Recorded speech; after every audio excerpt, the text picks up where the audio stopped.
Hello, welcome to another Q&A live on White Baby Gardening in Warm Heart. Excuse me.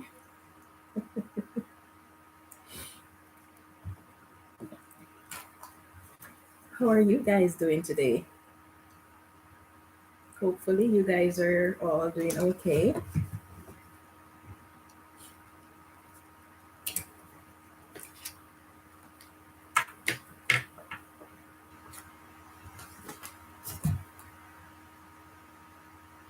So today we're going to discuss vegetables that is best when they are direct sown as opposed to starting them indoors. The list is not very long, but hi CC. But there are some vegetables that just do better when they are direct sown for various reasons. So one of those are some of those vegetables include things like your peas and beans. These, oh, hi, grow in my home. How have you been? Yes, peas and beans, they don't like to be transplanted. And the main reason for that is that peas and beans, they don't send their roots deep. Their roots tend to grow horizontally. So when you plant them in the little starting trays, there is not much space for the roots to branch out horizontally. So they end up being restricted. So for that reason, it is best to plant your peas and beans directly. Now your peas can be started pretty early. As soon like 2 to 4 weeks before your last frost is what they recommend for starting your peas. But for your beans, you want to start it like just about when your last frost has occurred. So these you don't want to start them indoors because you want your root of your plants is very important because without strong healthy roots your plant just cannot perform well. So for peas and beans you want to direct sow them. And peas and beans don't really take long to germinate. They usually take around 2 weeks to germinate as long as the soil is at the right temperature. Now, if, however, the soil is too cold or if the peas and beans that you're planting is very old, then it may take a long time, longer than the 2 weeks to germinate. So one way of ensuring that they germinate within the 2 weeks is to soak them in water, especially if the seeds are old. Now, root vegetables are the others that do not like to be direct sown. And as the name suggests, they produce their vegetable or their fruit under the ground. It is a root. So therefore it does not like to be disturbed because a lot of the times when we transplant these, the roots tend to get damaged and that can cause the produce to be less than it is supposed to be, or it can have awkward shape. So for these reasons, we don't want to disturb your root vegetables.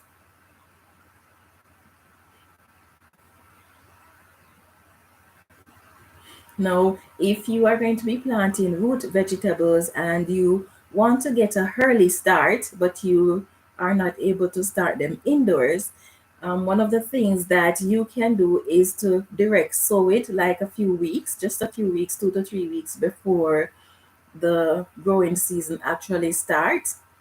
And you can choose to cover it and let it stay there. And then as soon as the soil reach the appropriate temperature, then they will start to germinate.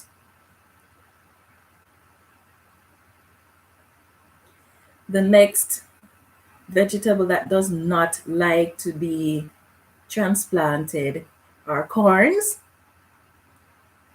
They do not like change in environment. So whatever environment they germinate in, they do better if they can remain in that environment. And so you'll find that a lot of people will not transplant corns, they will direct sow them. But sometimes the growing season can be so bad that one will attempt to start them indoors. but these don't like to be transplanted. And they don't really take long to germinate either. So starting them by direct sowing is good. And you can always, if you want to speed up the germination, soak them first, and that will speed up the process. Now, the fourth vegetable that does not like to be direct sown is members of the squash family. Now, you will find that a lot of people start their squash, their cucumbers, their pumpkins, their zucchini, whatever member of the squash family. A lot of people will start these indoors. And in fact, these are readily available at garden centers where you can pick up your seedlings. But these do not like to be transplanted. They're very delicate and are at risk of breaking when you're handling them. And in addition to that, when you transplant these type of vegetables, they tend to grow at a much slower rate than if you direct sow them. In fact, sometimes when you direct sow and you start some indoors, even though you start those indoors weeks before, a lot of time the ones that you direct sow end up growing faster and producing better than the ones that were started indoors. And dill is the next vegetable that does not like to be transplanted. It is not a root vegetable, but it produces a very long top root similar to that of carrots. So when you transplant these, the roots tend to get damaged and then the plant does not do so well. It takes a long time for these damaged plants to actually recover.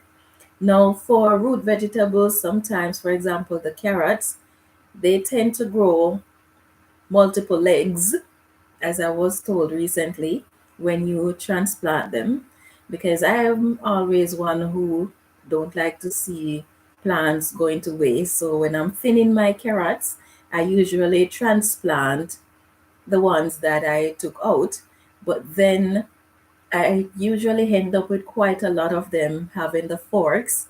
And I really didn't know why. I always try to figure out what was it. But recently I was told that this happens mostly when you transplant carrots. So have you guys ever started seedlings indoors and find that the seeds that are direct sown grow faster? I've seen it many times, like practically every year that I direct sow and I start things indoors. The ones that I direct sow always tend to outperform the ones that were started indoors. So there are some things that when you plant them indoors, they just take off and they just do pretty well. But there are just some plants that struggles a lot. In fact, I've never really been fortunate with starting my cucumbers indoors and have them do very well. I think last year was the first time that I actually started squash indoors and they didn't do well either. In fact, I don't think I ended up with one plant producing anything. None of those squash that I started indoors. So I won't be doing that again. Given that these don't really take long to germinate, there's really no benefit to starting them indoors.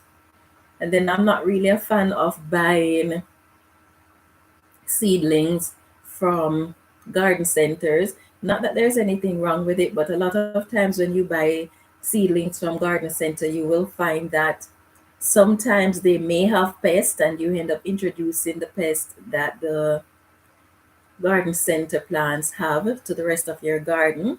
Sometimes they might have plant disease. Sometimes you can't really look at the plant and tell that it is old but stunted. So you'll take up these plants and they look all right, but they're really old and stunted plants.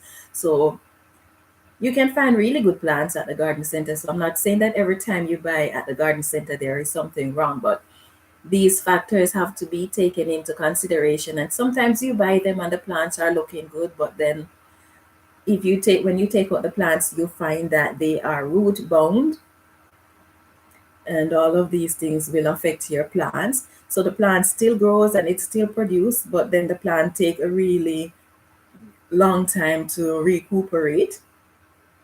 So I'm not really a big fan of buying. Sometimes, though, it is necessary to get the plants from the garden center, because if you didn't get to start your plants indoors, and even if you start indoors, sometimes the seedlings that you have may die and you just don't have enough time to start again. So getting it from the garden center might be your only option. Let's see. Growing My Own says, I noticed that too. Direct seeding do a lot better. Yes, I definitely agree. Now, sometimes depending on your growing zone, it may be necessary to start planting indoors, even though some of these plants A to be transplanted. But if you don't have enough growing time, then what can you do about it? You just have to start indoors, because not all plants are available at the garden center either. And if you don't have enough growing time, then you need to start the plants indoors. Now, in that case, you can consider growing such plants in containers that removing the seedlings from it will not affect the roots. So, some single-use containers might be a good option. So, for example, those little growing trays that they are so flimsy, you touch them a little and they break and fall apart. Those would be good to start your seedlings that do not like to be transplanted in, because then what you can do is just simply cut the container and take out the plant without damaging the root. Or yes, so that is one option. Sometimes it is not a matter of damaging the root. Why these plants do not like to be transplanted, it could be that it doesn't like the handling, it doesn't like the location that it is in, it doesn't like to be in more than one different type of environment. So one of the things that you can do for those plants that like to be direct sown, you could probably try hardening off these plants in the area that you're going to be planting them in, and extending the hardening season or the hardening time, so that the plants can take a bit more time to get used to that environment. Now, you could also direct sow them early before the growing season actually start, and then try to cover them with a dome or something to that effect, because although the seeds will not germinate until the temperature is right, once you direct sow them and they are lying there, they're already conditioned to start growing, but because the temperature is not right yet, so as soon as the temperature is right, these will germinate, and so direct sowing would be a good option. And especially you can direct sow your root vegetables quite early before the growing season for them actually start, because root vegetables tend to do well when you start them pretty early. But please note that it is not all vegetables that you can actually direct sow long before the growing season and cover them over with a dome. It might not work for all plants. Now, to give these plants that hate to be transplanted a better fighting chance, and not only those plants, but pretty much all your seedlings that you are planting, whether indoors or direct sown, you can use this method to strengthen them. So to do so, what you can do is strengthen the root of the plants by adding phosphorus. Now, you need to be careful when it comes to applying phosphorus to your plants, because if you have too much phosphorus, then that can prevent the plant from being able to absorb the nitrogen that is in the soil. So you don't want to give your plants too much phosphorus, but you want to ensure that you give it enough to strengthen the root of the plant. Epsom salt is another good way of strengthening your plants before you transplant them. So a week or two before you actually transplant, you can either put the Epsom salt directly in your growing container, or you can make a solution with it and use that to water your plants a couple of times, because that is going to strengthen the plant. And then when you're transplanting, it is a good idea to put Epsom salt in the holes that you're planting your vegetables in, because that will help to reduce the transfer shock. Now, another thing that you want to consider before you transplant your seedlings is that if your seedlings have pests, whether it is fungus knots or aphids or whatever type of pest you're having, these will actually weaken your plants, because they will either be feeding on the root of your plants or on the foliage of your plants, taking the sap from your plants. And so this will actually weaken your plants. And then when you go to transplant it, sometimes it can make it difficult for your plants to cope with being unhealthy, in addition to the shock of being transplanted. So, what you can do is to try and treat these pests and get them under control before you actually transplant them. Sometimes you're treating them, but it can take a while to get them under control. So, that is also one good reason why it is good to try to protect your plants from pests as much as possible, because you don't want to end up losing your plants because before they even get a good start. Another thing that you can do is to ensure that your soil have enough nutrients that is really readily available, so that will help to strengthen them and help them to recover from the transfer shock as soon as is possible.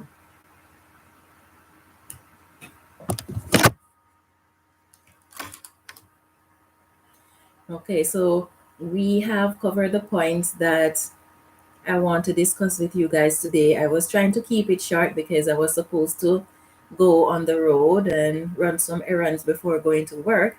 But then work got canceled because we are having a terrible snowstorm at the moment.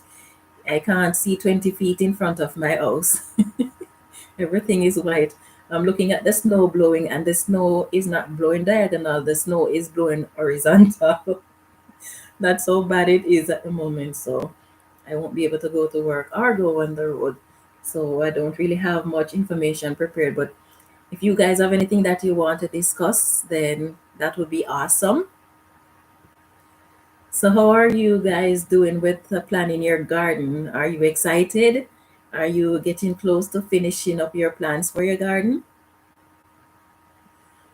Usually, this time of year, I would be well on my way, having my garden practically fully planned out already.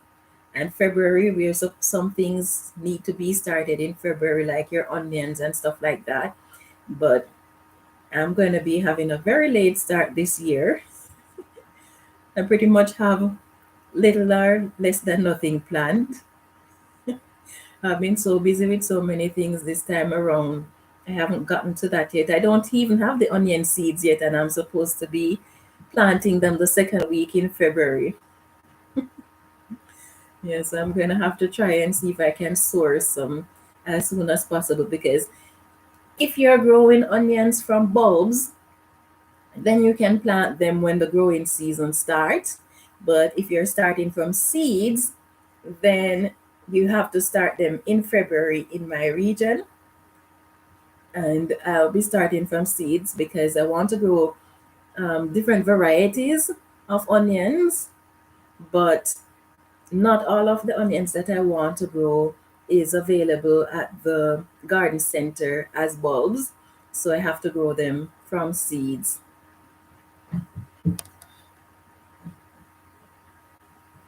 Yeah, so I still have quite a ways to go, and I don't think I'm going to get the chance to prepare what I need, prepare to plant my garden until maybe the latter part in March. But For those, at least off the bat or off my head, I know those vegetables that need to start in February and March. So that is going to make it a little bit easier for me.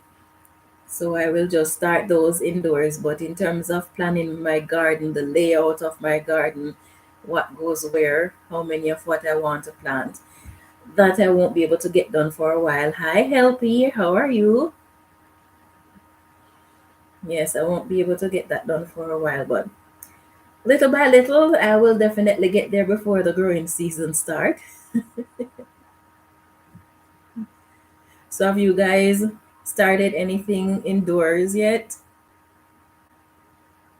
And when does your growing season start? Do you have a long way to go or is it close at hand? I know that some people, especially those in some parts of the states, can actually start planting outdoors in February. Oh, awesome for them. But that's not really an option for me. I still have lots of time to go before my growing season start because my growing season is the last week in May. I wish I could speed up the time. But then and again, I don't even know if speeding up the time would help because this year we've had so much snow that it is just crazy. I went outside a few days ago in the backyard and I was looking at my raised beds and I was thinking, oh my goodness, the snow that is beside my raised bed is as high as my raised bed. So I'm thinking it's gonna take quite a while before all that snow melt off. Thankfully, this week was quite warm. We had single digits. I think we even had one day when we had positive. Yeah, so I don't know, but then it's supposed to get cold. We're gonna be having like 90-kilometer wind for the rest of this week. I'm not looking forward to it at all, but I guess that's life. So, what do you guys have planned for your garden? Are you done with your preparations already? Are you going to be growing a lot of new things this year? I don't think I'm going to be branching out a lot this year with what I am growing. Well, apart from a friend of mine is going to be sending me some seeds, different varieties of things that I've either never grown before or I've never grown these varieties of what she's sending me. So, apart from those, I don't think I'll be growing anything new this year. In fact, I think I'm going to be cutting down on some of the things that I grew last year, trying to make space for the things that are most important to me because last year I had quite a lot of different things growing in the garden. Some of them took up quite a lot of space and didn't do so well, like my sweet potatoes. My goodness, what a disappointment.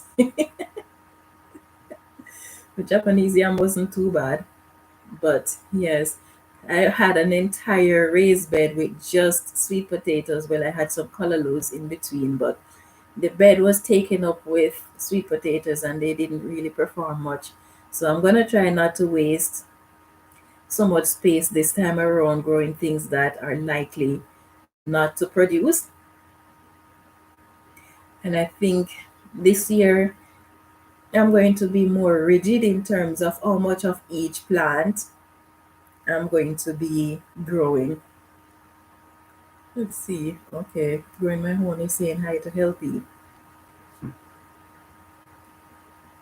So Healthy, I am I'm following you on Instagram as you know, but then I'm going to switch my account, so I'm letting you know that I am switching my account to a business account.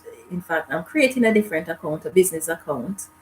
So I, for whatever reason, because it is on my phone, I cannot access my Instagram account, the original account, because the phone only allows you to access one account and it put the business account as priority. So I'm trying to add you to, I want to add you to my new Instagram account, but then I can't, I don't know how to find how to find your name. So if you can text me your name I put it in the chat, that would be quite fine.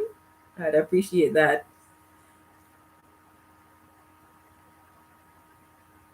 No, it will be White Davy Garden, not gardening, but White Davy Garden and Worm Farm. I already started it. I don't really have anything posted on it yet.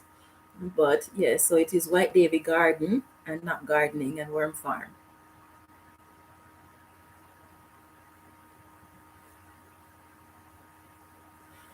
Yeah, so if you can just let me know your Instagram name, then that would be awesome.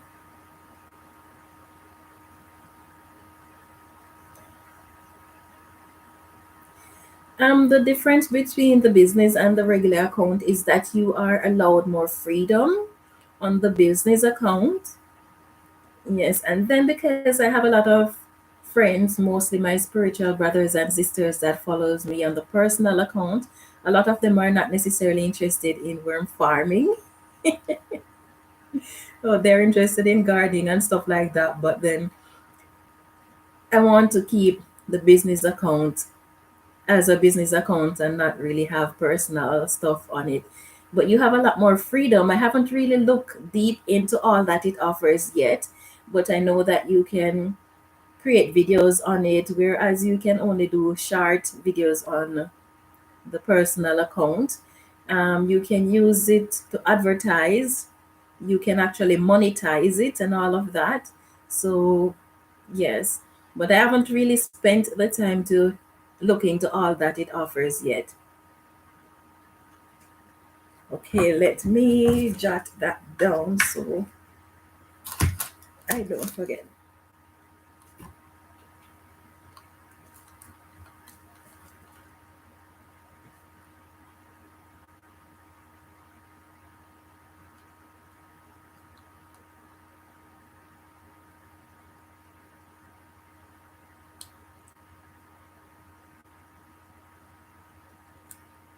Okay, thank you.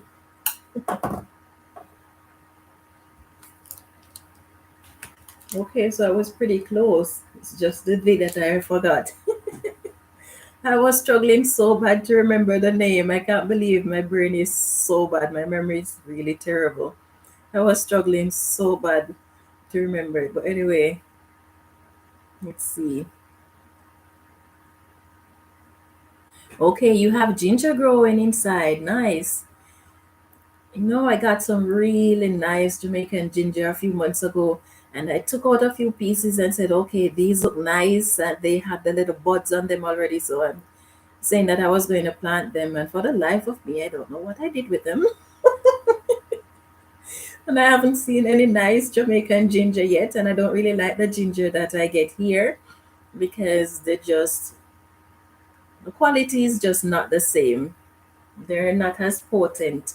So I wouldn't really grow the ginger that I get here. Besides, it's always readily available at the supermarket. What I want is the real Jamaican ginger. So hopefully, sometime before the growing season start, they will actually get more supplies. Let's see.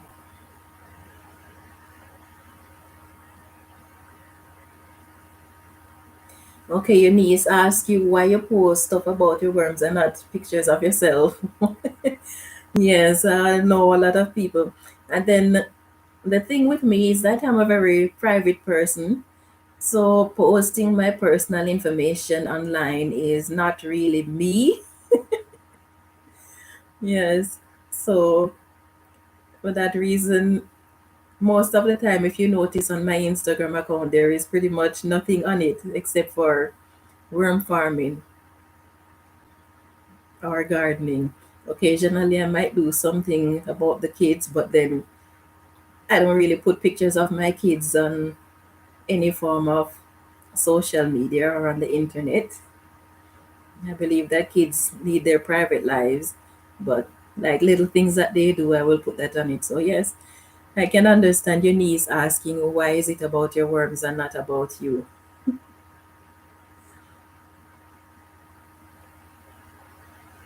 Let's see, I found White Davy Garden and Worm Farm. Yes, that's it.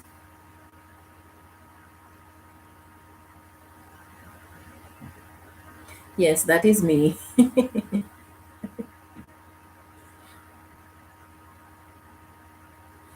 So it's not the easiest to remember. I'm actually thinking of a new, better name. Oh, okay. Yeah. Just a little suggestion. I know you said that you were doing Instagram and thinking about doing YouTube. So if you're going to be doing Instagram as for your worm farm, and then you're going to be doing YouTube as well, it would be a nice idea to keep the two names similar so that it is easier to find you from one to the other.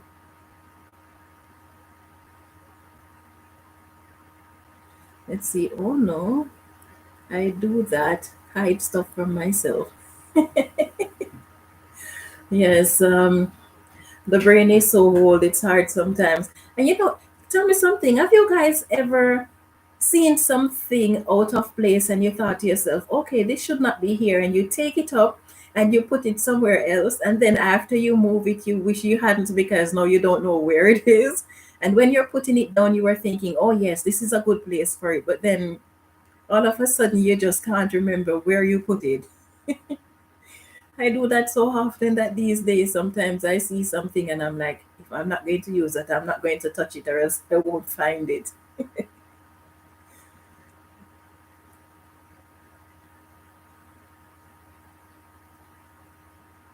Let's see, LP says, I'm like you too about not putting myself up there. All stuff I need to evaluate along with my social media goals. Yes. The thing is that sometimes you put up things that are simple, but then you never know what effect it can have later down the road. So I try to keep my personal life as private as possible. If it is something to do with me and my worm farm or my garden or my construction business, then I don't mind sharing that. And yeah, it is good when you have an audience. It is nice if they know a little bit about you, but it should not really be everything that you're doing. They know everything about you. No, that's just not me.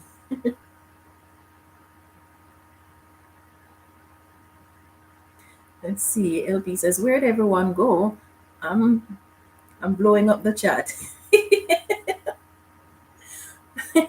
Maybe because I addressed you personally, so the others are just waiting for their chance. But guys, you don't have to wait for your chance. You can say what you have to say. I will talk to you guys too. Yeah. Let's see. LP says, yes, that's what I do exactly. I don't find it for months. And then the funny thing is sometimes when you do find it, you're like, this is where it was all this time. Yes, I think I'm going crazy sometimes. I do some silly little things, and then my husband would like, "Oh, Marcia is the one looking for it, so no big deal. She's not going to find it." According to him, I can't look for anything, which seems to be true, as much as I hate to admit it. Let's see. LB says, "And great tip about the names. Thank you. I figure I'll change them when I get it figured out." Okay.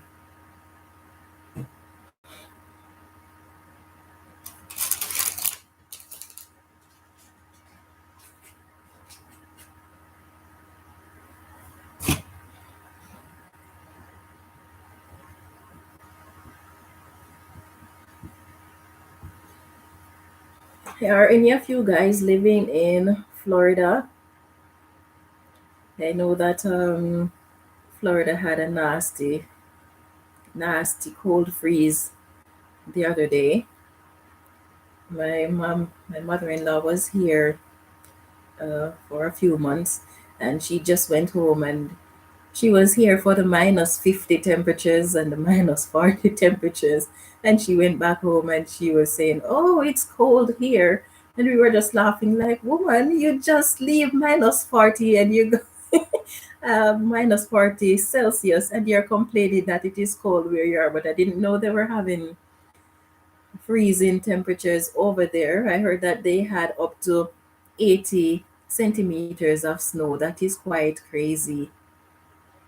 Yeah, so I'm asking if any of you guys are in Florida because I'd like to know for those, because most of who are in Florida and gardening will have things outdoors growing. So I'm just checking to see how those plants are doing, if they are doing okay.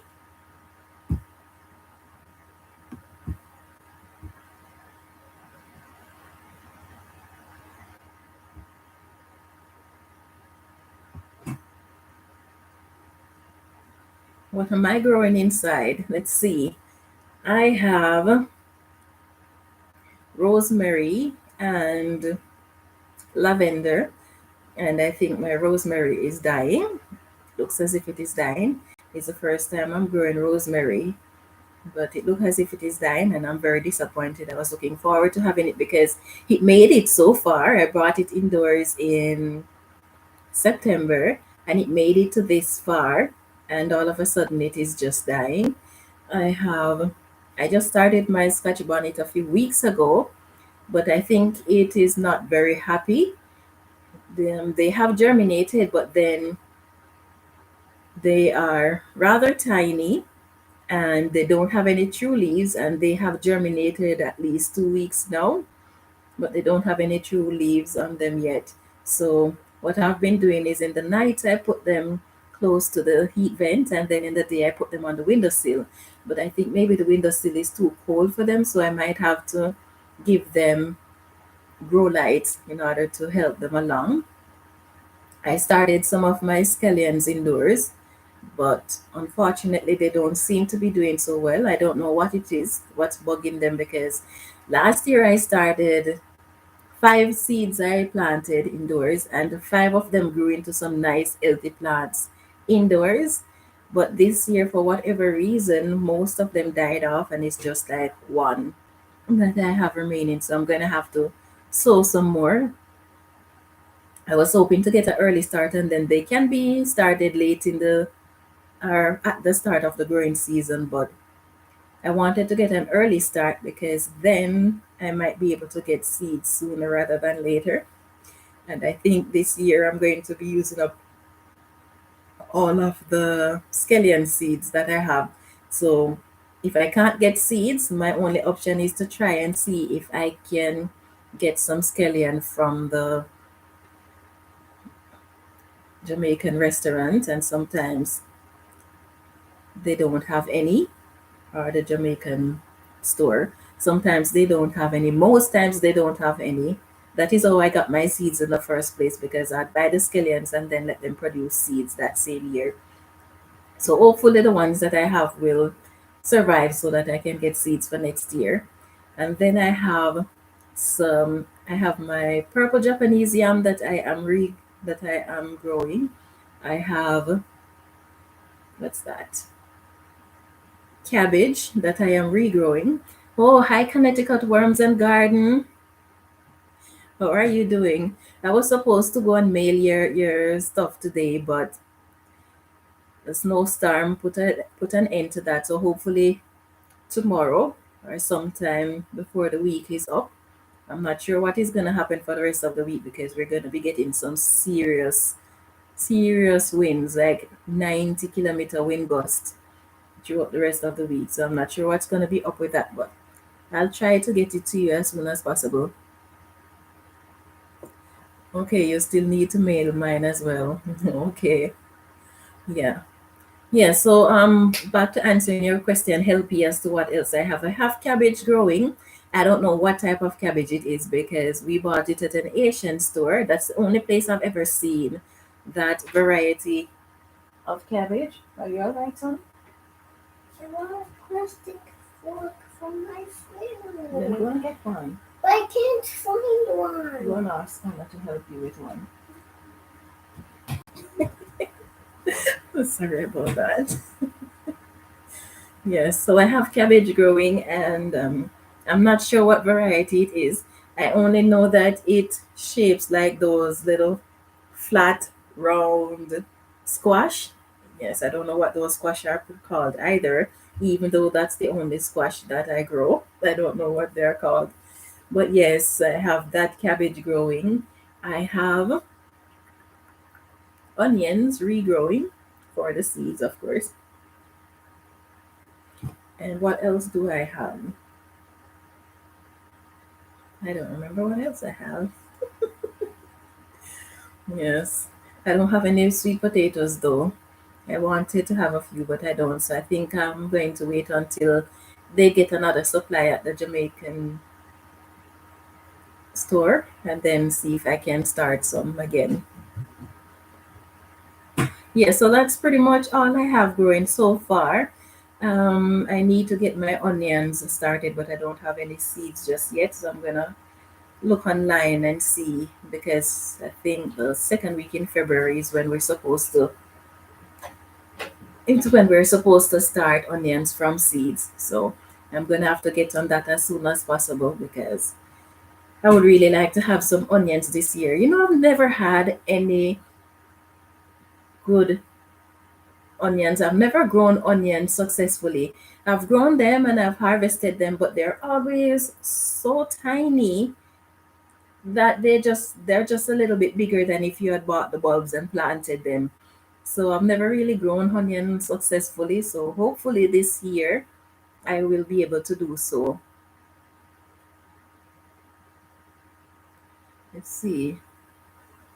Connecticut Worm says, I think my onion seeds will reach you before you need them. Okay, that would be awesome. Then I won't be buying any, then I'll just wait it out.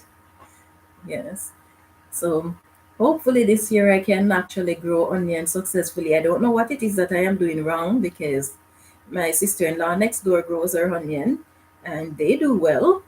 So I don't know what the story is with mine, why they won't do well, but such is life. You win some and you lose some, but I don't believe in giving up, so I'll just keep trying until I get it right. Yes, I don't know. I don't know what the story is, but who knows? One day I will figure it out. Yeah, so there's still quite a few things that I'm working on for in terms of what I want to plan for this year. I don't think I'm going to be branching out much into new stuff. Yeah, stick to the whole, perfect those, and then maybe sometime in the future I can think about branching out. The most important thing this year is to stay on track of the pests because, oh my goodness, 2021 was the worst I've ever had it where pest is concerned. I've never had to deal with so many different type of pests all at once, but hopefully I will have it under control this year. And then the funny thing about it is that it's never the same type of pest each year. Each year I have pests, it is just a different problem. The only pest that I have to deal with more than once is always those cabbage moths. But outside of that, I've never really had to deal with the same pest over and over again. So now I'm wondering, oh Lord, what pest is coming for me this year? Yeah, it would be nice if I could have those that I had before, at least I would know how to deal with them. Let's see. Lisa says there are short day varieties onions and long day variety onions. You need a short day variety. Long day will stay small in your area. Yes, but I don't think because I purchased these has seeds, they usually sell those that will do well within our growing season and based on what the instruction says on the package, they should have been okay, but for whatever reason they weren't. And even one year I got some of the onion bulbs from my sister-in-law. She planted hers and she had some really nice onions, like some big juicy looking onions. And the bulbs that she gave me, I planted them. They didn't come to anything, so I don't know. I don't know. I think maybe it is me. Maybe I don't know what I'm doing. Yes, I'm going to have to look at quite a few people who grow onion and see what they're doing and see, comparing with what I do and see if maybe I'm doing something wrong. Let's see. Growing my own says she's already worrying about the pest too. Yes, me too. I don't really know what to expect from them this year. And then with the weather being so bipolar, it's kind of hard to tell what to expect.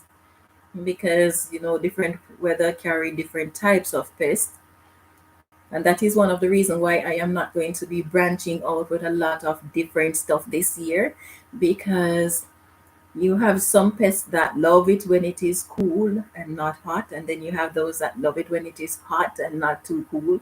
So I'm just gonna try to stick to the few things that I'm accustomed to growing and just maybe a few others. But I'm not going to be branching out too far because I don't want a wide variety of pests to deal with. You've never grow bulbing onions. Okay.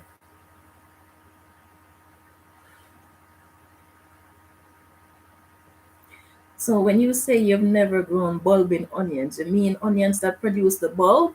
Or maybe or are you saying that you have never planted the onion bulbs? Oh, your brassicas were ravaged. Yes, mine too. Mine was, and I didn't really plant a lot of brassicas this last year. I planted, compared to the previous year, I planted only a few, and really, it was just terrible. I didn't have a lot of the Chinese cabbage. I plan to change that this year though, because of all the cabbage, my Chinese cabbage. Yes, I just love those. And then the one that I'm regrowing now, I love those as well. Hopefully, they will continue to grow and I can get seeds from them. But they didn't do well last year. I had lots of pests bothering them, and my romaine lettuce, for whatever reason, I think maybe I don't really know what the story is with the romaine lettuce, but they didn't do well last year either. And then my kales, the Russian kale did not do well at all. In fact, I wasn't even able to harvest one of my Russian kale because the, what are they called? Cabbage moth. Yes, the cabbage moths got to them. So I wasn't even able to harvest one of my Russian kale. My lacinato kale and my Nero kale, those were not too bad. They were bothered by the pest as well, but I had a nice harvest of those. But I noticed that when it comes to brassicas, these lacinato and the Nero kale tend to be very resistant to these pests. I don't know if it is because the leaves are so hard, so the pests can't be bothered with them, but they seem to resist these pests. So I'm going to be planting more of those. Let's see. Connecticut lady says the squash, vine borers, and cabbage moths are a every year pest. Okay. Yeah, I've never really had the vine borers. I'm hoping I won't have them. But you know how we go. You can always hope, but there are no guarantee. Let's see. Only bunching and green onions. So not the kind that makes a bulb. Okay. Okay. Yes. I've never really planted a lot of onions though. The last year was my first attempt at growing a lot. And oh, when I sowed my seeds, I was so happy because pretty much all of them germinated. But then I don't know, I think maybe it was the fungus gnats that got to them, or I don't know if maybe I should be using less water because I know onion plants don't really like a lot of water. They tend to make the plants rot. So I don't know if maybe I was giving it too much water or if it was the fungus gnat that got to them, but they germinated and then that was it. After a while, they just didn't do so well. In fact, I didn't even have any to transplant after starting so many of them indoors. And I started one set of each type, and then those died, and then I started another set, and those died as well. So I just gave up, unfortunately. But the thing is, if I could get the bulbs to buy, then I wouldn't be starting from seeds because when I do the bulbs, they don't really produce big onions, but at least the plants do better. The ones that I started from seeds, I wasn't even able to harvest a little tiny bulb to plant back this year.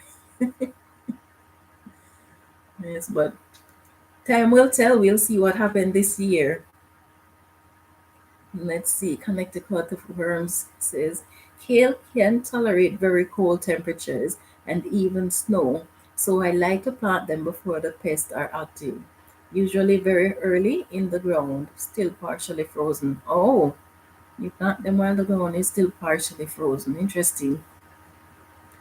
Yeah, so I'm gonna see what's gonna happen with my brassicas this year, especially for the various members of the cabbage family.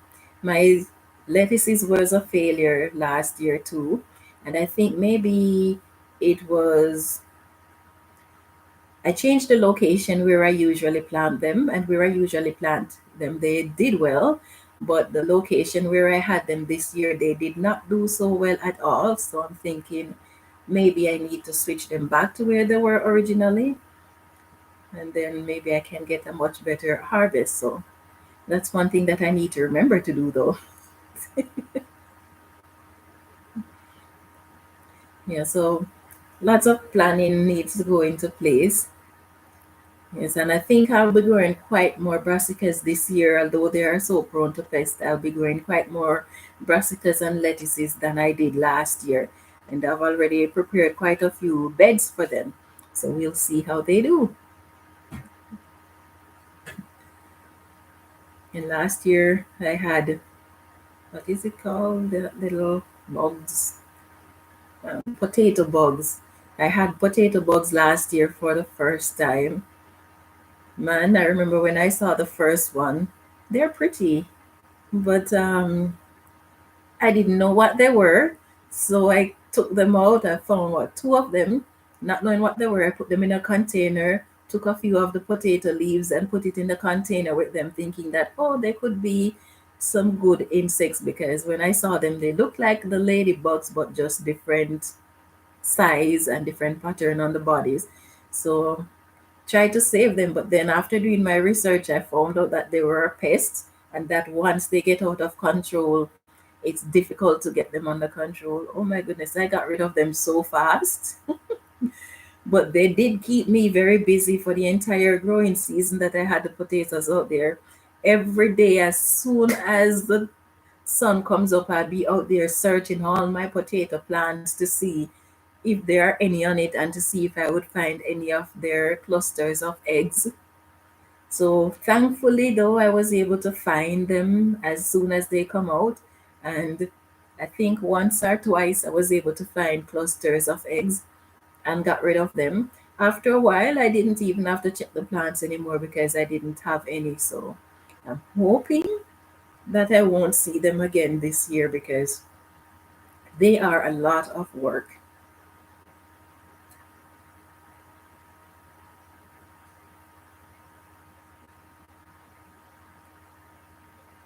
Let's see. Connecticut Worms and Garden says, do you have a lot of snow on the ground or can you get to your vegetable beds? My dear,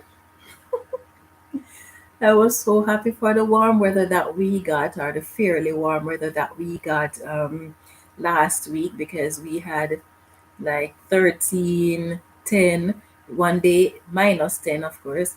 One day it went up to positive 1 Celsius. So I was quite happy because I can see where the height of the snow has gone down.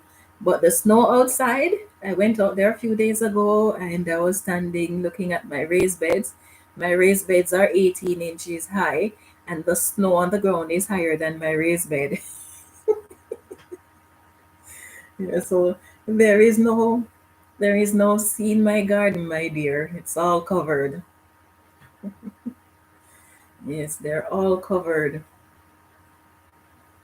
Yes, but the good thing is that where my garden is, it doesn't really take long for it to melt. And then because I have a lot of compost in the raised beds and in the garden, so they produce a reasonable amount of heat, so that will help the snow to melt a bit faster.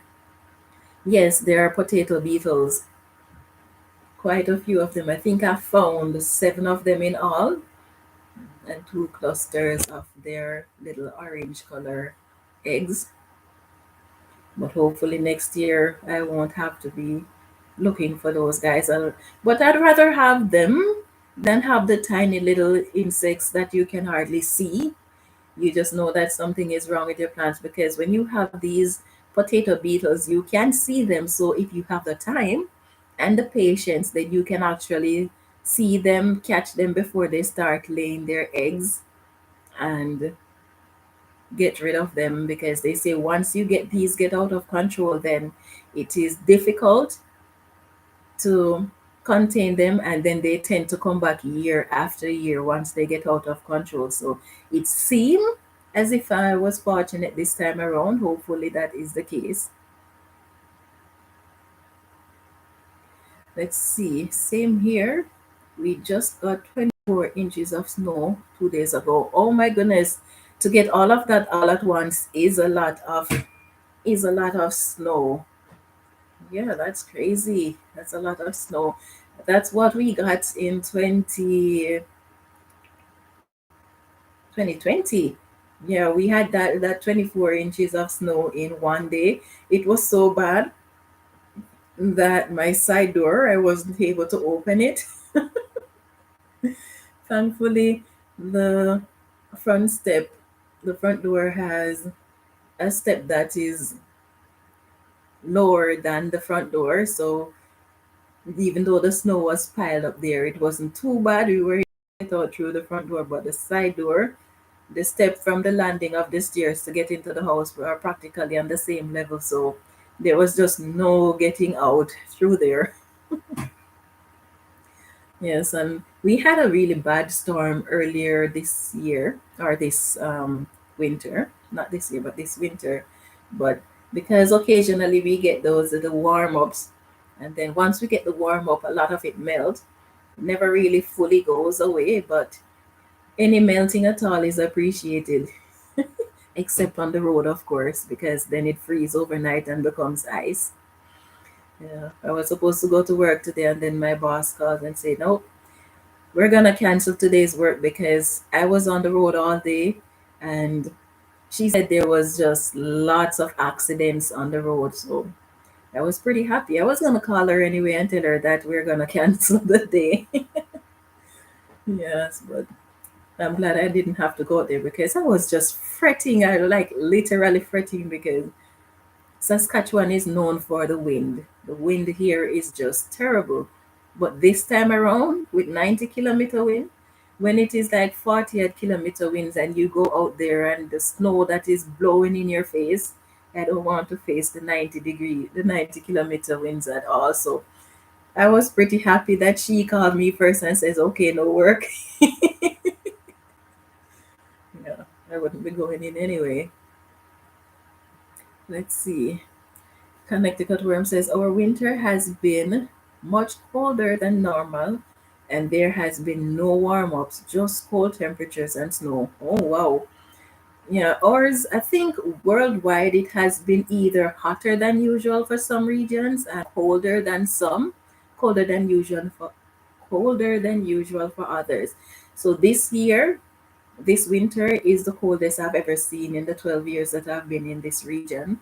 In fact, the temperatures that we got in this the last week in December is what we would get in February, and it's only one February, which was last February, that I've ever seen that type of temperature in 12 years.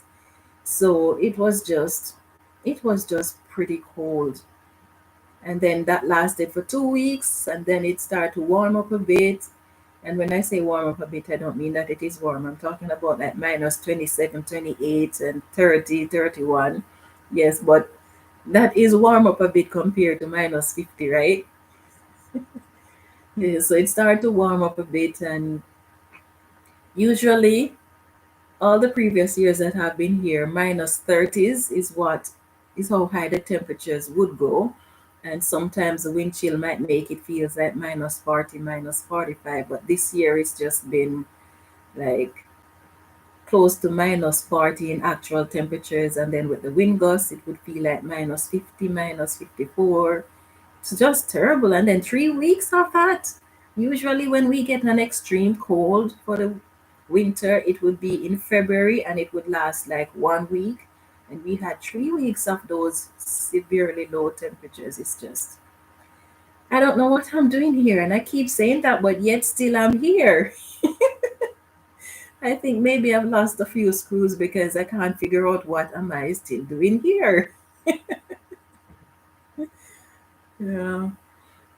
And I would rather the temperature be cold and stay cold or be warm and stay warm, but the high and low is just, it's just terrible because sometimes the temperature is, in the morning it will be like -35, and overnight it is like -5. It is just terrible because when it reaches to the -5 and everything start to melt, and then it goes back in the morning and the place get cold again, and then just the road freeze and you have to drive on that. It's just, for the, because of the road condition, I'd rather it just either stay cold or stay warm. But we don't get to choose, do we?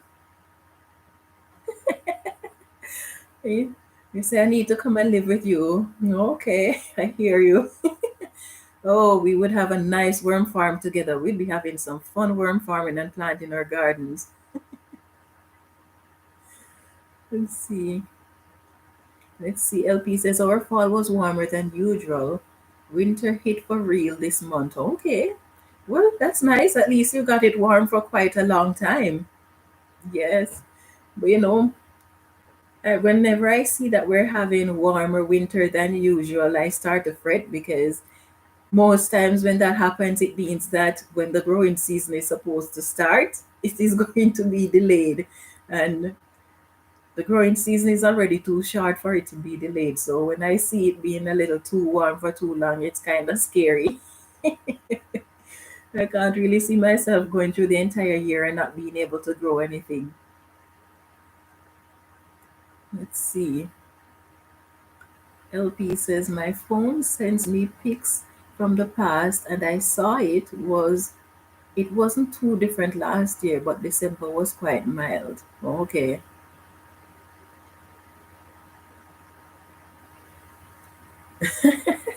Connecticut lady says that's all we would do. Play with our worms and play with our plants. Oh, definitely. Definitely.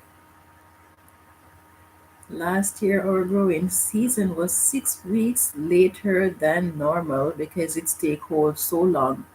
Really shortened the growing season. Wow, 6 weeks. I guess I should stop complaining then because I was complaining about last year growing season, but I think I'm going to, yes, I'm going to be quiet. I'm not going to complain.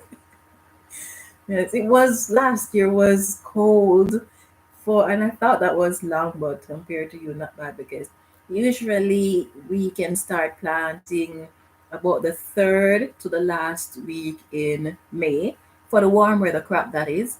And last year, the second week in June was when we were able to start planting. So I guess I shouldn't really complain much then. Yeah, because we had about 3 to 4 weeks delay. But the good thing, though, fortunately, is that last year, the growing season seemed to have been extended just a little bit. We had a few extra weeks, so it wasn't too bad. There are some plants that I still wasn't able to harvest because the growing season ran out on them, but with the little extension, given that it started late, it wasn't too bad. I wasn't able to harvest the seeds that I wanted from a lot of my lettuces, especially the romaine lettuce. They started producing the seeds, but they just never made it to maturity before the frost occurred.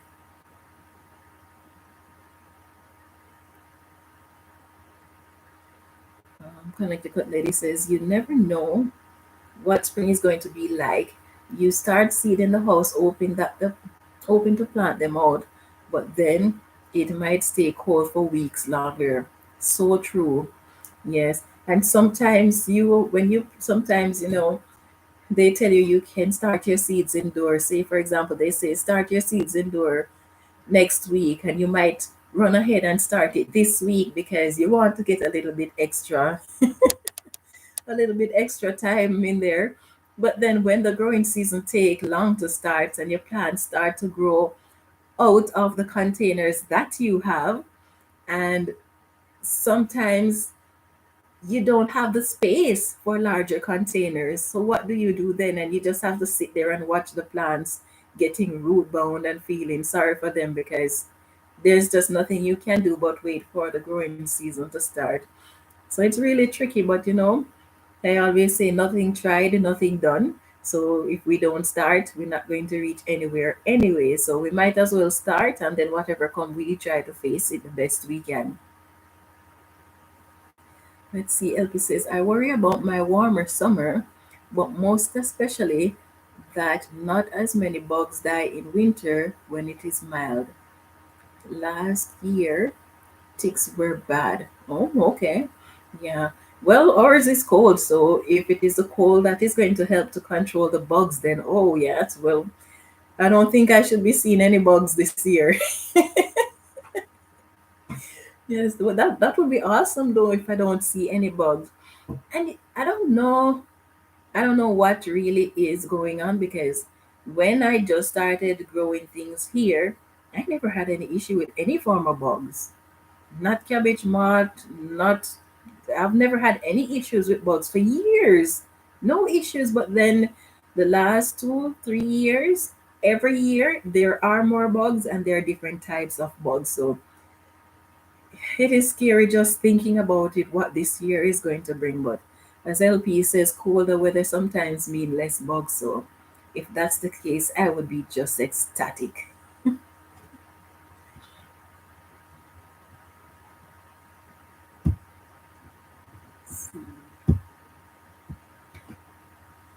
Lisa says, or the plants get long and thin, and that's enough.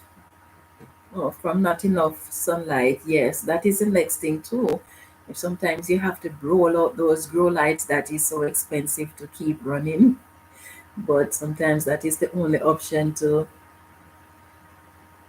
keeping those plants from becoming too spindly. But one of the things that I've been practicing in the last couple of years when I have to be extending how long I use the grow lights, sometimes I would say, okay, then today I'm going to be using the grow lights on these plants. Tomorrow they won't get any grow lights. They're just gonna stay on the windowsill, and then alternate it every other day. I give them grow lights because sometimes it's just depending on the amount of plants that you're starting indoors, it can just be crazy the amount of grow lights that you may need to use. Sometimes it's not really worth it because grow lights, now if you're using the grow lights that are not the, what is it called? Oh my goodness, my memory is so terrible. But not the blue lights. If you're using the ones that are not the blue lights, then fine. It's not as expensive as using the blue lights, but then plants that produce fruits love the blue light. So there you have it. We just have to put up with whatever comes.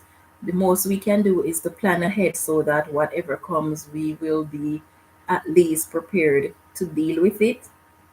Although sometimes what we prepare for is not necessarily what comes, is it? Because I remember last year I was so prepared for the pests that were going to come because I was thinking maybe I'm going to have the same pest that I had to deal with in 2020. So, oh, I was so ready. But the funny thing is, not one of them showed up. I don't know if maybe they heard that I was preparing for them and they decide not to come or what the story is, but none of the pests that I prepared for were not the ones that came. But thankfully, I was able to get most of them under control apart from my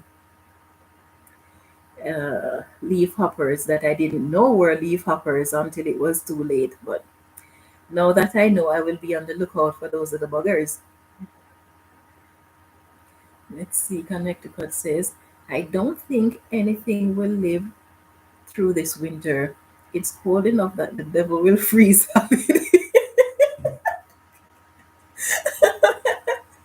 If only he would freeze solid, that would be awesome. Yes, well, it will be interesting to see what this year brings in terms of the weather that we're having and how the pests are going to be. Yes, it would be very will be interesting to see. Anyway, I think I'm going to be starting some. I need to start making my potting mix at least for the onions. I have a little bit more time for my potting mix for the rest of stuff that I'm going to be starting in March. And I need to get my peppers started, or at least getting ready to start my peppers because those are gonna take a bit more time than the other plants. So, and then it is recommended that you, no, they say that peppers that are hot, the hotter the pepper, the more growing time they're going to need. So I think I'm going to need more Scotch bonnet plants because I only have three so far. I sowed five seeds, five germinated, but you know how sometimes your seeds germinate and then you don't get to see the leaves because the little shell that is covering the seed remains on it. That's what happened to it. And I guess I wasn't patient enough, or the leaves are too tiny for my poor little fingers. So I attempted to take it off and snip the head of the snip off the head of the two of the Scotch bonnet plants. So I'm down to three. I'd like to have at least five of them. So I think I'm going to be sowing quite a few more seeds. I don't like to sow the exact amount of seeds that I want because you never know what is going to happen to some of your plants. I like to sow more than I need, and then something happens, then I'll have replacement. And I think last year that saved me a lot because with the fungus knot issues that I was having, if I didn't sow a lot of plants, then I would be in big trouble. And then when I put some of my plants in my raised bed, and because of the amount of compost that I had to it that was burning the plants, thankfully I had enough where I could replant those that died. So I don't really like to sow the exact amount of seeds that I need because then if something goes wrong, sometimes you don't have the opportunity to start again from scratch, especially in my region where the growing season is short. And if you're growing something that requires more time than the growing season allow, you don't want to have to restart. And then it's not as if some of the things, because Scotch bonnet, you can't really find the Jamaican Scotch bonnet seedlings here to buy. You can't even find the seeds to buy, so you don't want to have to start those over from scratch. Let's see. Lisa says pepper plants need soil temperatures 80 degrees or more to germinate. Indoors, they need a seedling heat mat beneath them. Mine, I keep them close to the heat vent so they have their nice warm temperature. But then in the days, I try to put them on the windowsill to get the light to reduce the need to use the grow light. But I think for those Scotch bonnet, for my Scotch bonnet, I can start early with the grow lights. I don't mind doing it for that because the Scotch bonnet are worth it. And then at the moment, I don't really need to use the big grow lights. I can just use the small ones because the seedlings are so tiny. I don't have heat mats. Yeah, I don't have heat mats. I usually just put a stand over my heat vent and put the plants on it. Yeah, but I don't have heat mats. I might have to invest in some depending on how many plants I'm starting indoors because sometimes I end up taking over more than one room with my plants. Yeah, and try to hide them so my hubby doesn't see them because he's like, you have plants in every room. Yeah, but anyway, yes, I think I might have to invest in some heat mat. That would be a good investment. That would be worth it. But if I'm going to do that, I would try to get the ones that you can actually adjust the temperature because then it would serve a dual purpose. Because when I'm not planting anything indoors, when my garage get cold and the worm bins that are down low, I could probably put it underneath those. Let's see. LP says I would like to grow a lot more peppers this year.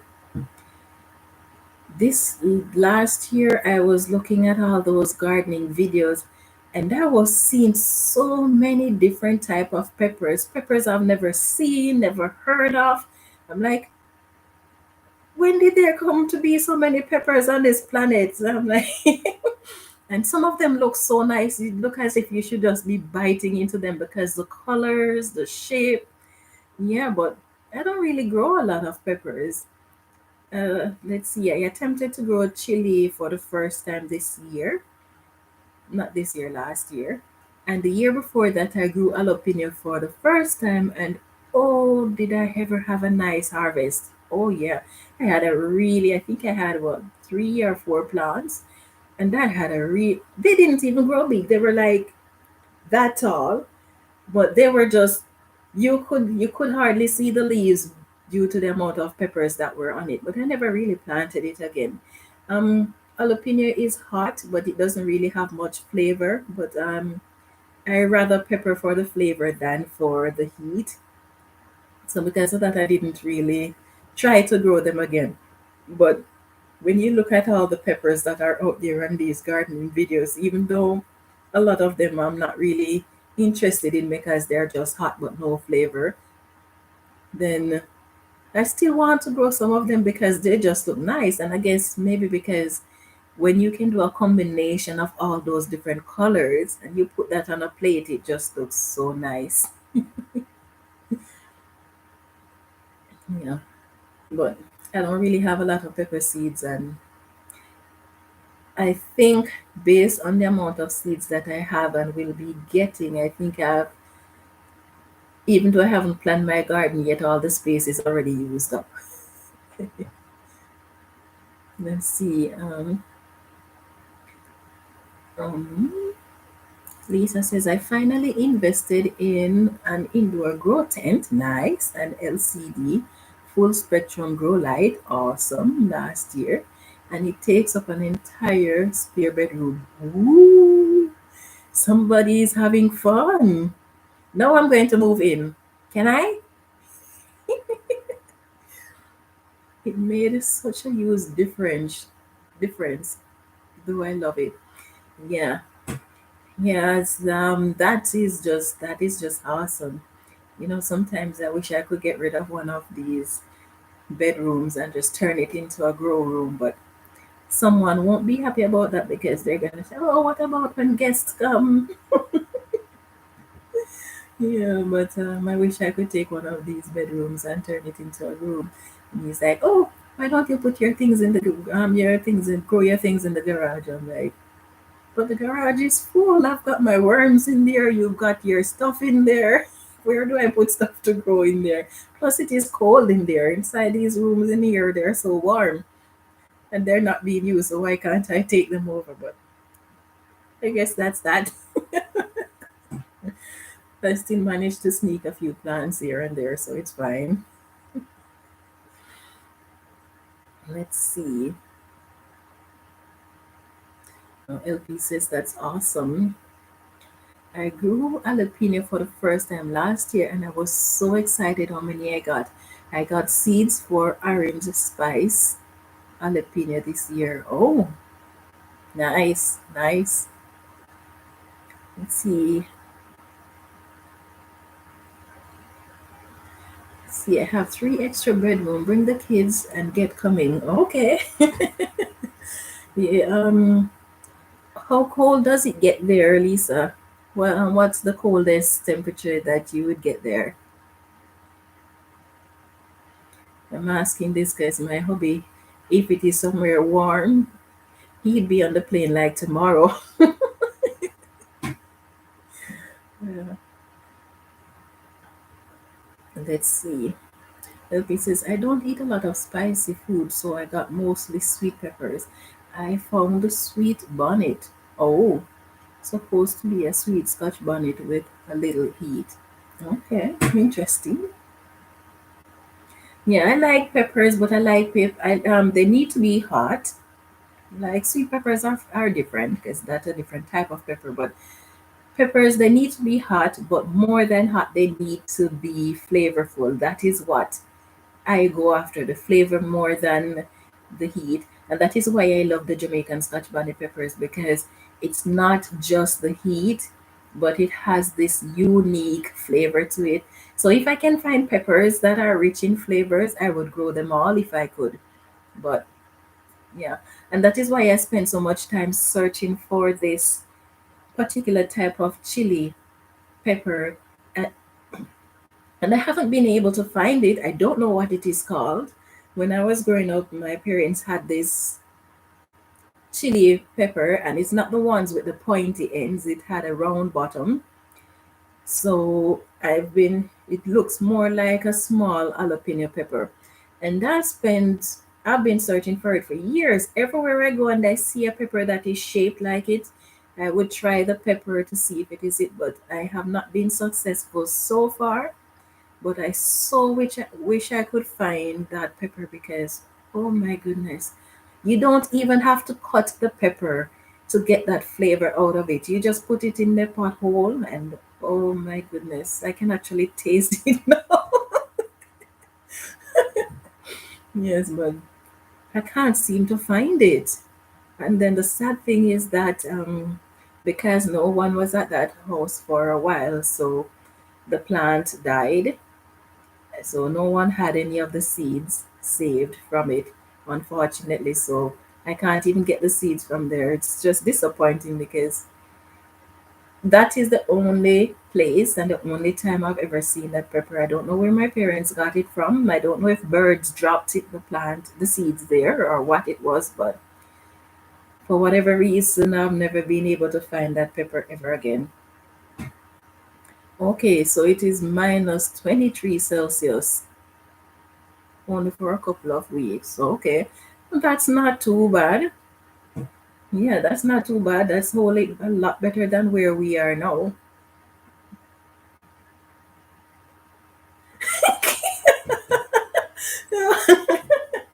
Okay, LP can come and use the grow tent. Okay,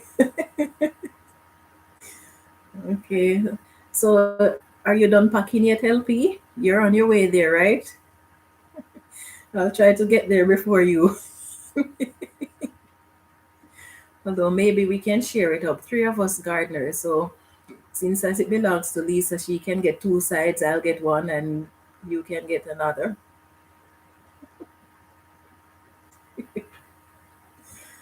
Yeah. Whoever gets there first get the master bedroom. Can you hear the sound of the plane? I'm already on it. Yeah. I don't think I need to pack any seeds, because you've got the seed galore there waiting on me, right? You see, LP, that is why I'm going to get there before you, because you're gonna stop to grab your seeds. But if in case you don't know, Lisa is the seed lady. She's got tons of them. So while you're busy grabbing your seeds, I'm on the plane already. Yes, the airplane is taking off.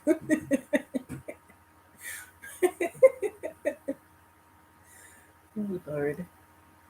I'm knitting to relax my face muscles today. That's good. Okay, you'll share. That's not too bad then. Yes, I'll do the same, don't worry. But I'll get there first for the master bedroom. Uh, In fact, I might even put a little cot into the greenhouse, or grow tent, I should say.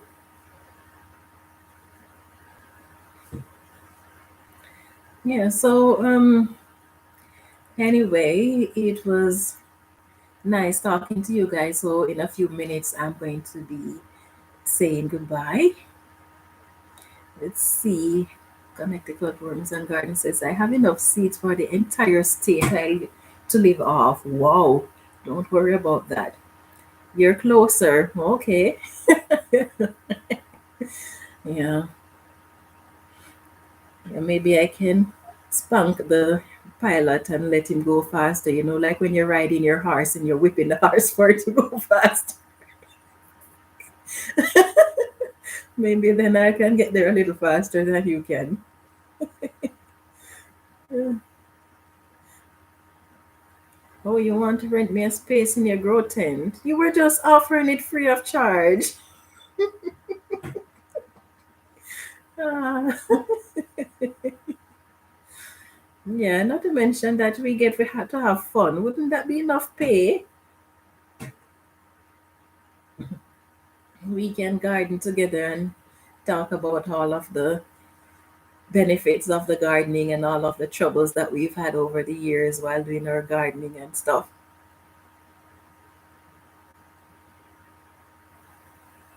No, not to you. You get to use it for free. I'm just saying to other people, I see income opportunity. Okay, okay. Thank you, my dear. Oh, I'm so special. I feel nice.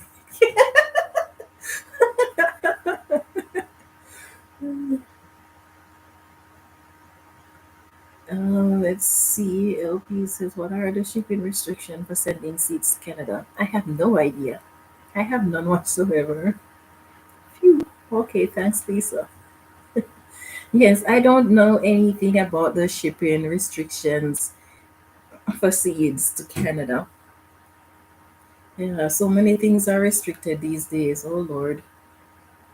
But I guess it makes sense because with the amount of plant disease and invasive plants and all of that, it makes sense. But man, sometimes these restrictions can be quite frustrating. Let's see. Connecticut Worm says, I haven't found any helpy. So far, everything I have packed for her is okay. Okay, cool. Well, that's good. Yeah, I'm going to be having fun with those seeds. Yeah, I'm going to be enjoying those, planting those seeds.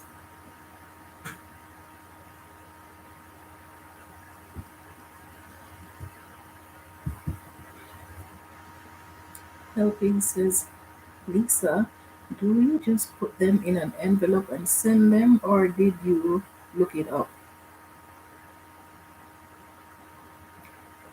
I don't know. I know a lot of people who just send them as is, and then there are those who will actually look it up. Oh,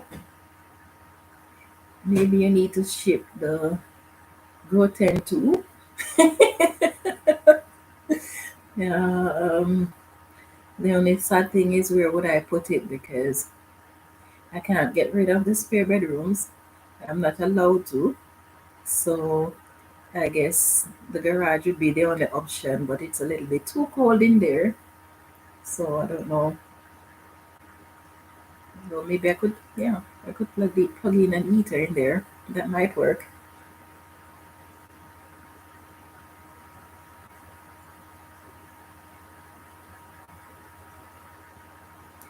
Connected to Worms and Garden says they will go in a box because of the quantity, but you can go online to see what countries have what restriction for plants and seeds. Okay. One of the things that I need to research is shipping worms to internationally. Something I need to really look into because some countries will allow you to ship some type of worms internationally and some type of worms not. Some countries might not allow you to ship any worms at all. So that is something that I need to look into.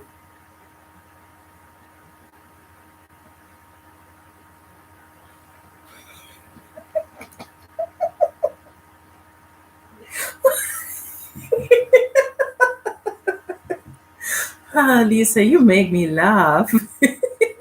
Well, if you get rid of the husband, then you can use the spare bedroom. Ah, but then I don't know. I don't really know anyone who would cut off a part of them, right? Not without a good reason. I don't really think like the grow tent would be a good enough reason. Yeah. Oh Lord. Oh, you make me laugh.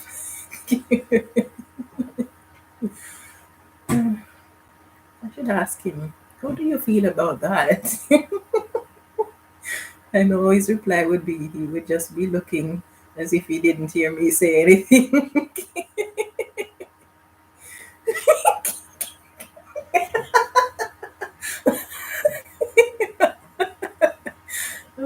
put him in the garage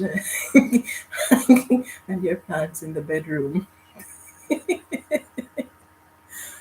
Oh Lord. Hmm.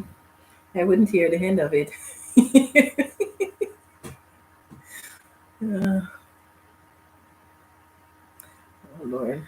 You're hilarious. Yeah. Yeah, unfortunately that wouldn't really work. He would freeze out there. There's a lot of him to go around. He's not as tiny as the worms that can find a little corner to warm up in. And the warmest part of the garage have my worms in there. And it would be a lot of work for him to move them and put them to the colder side so he could get the warm part of the garage. So, no, I think it would be a lot easier to just move the entire family to where you are.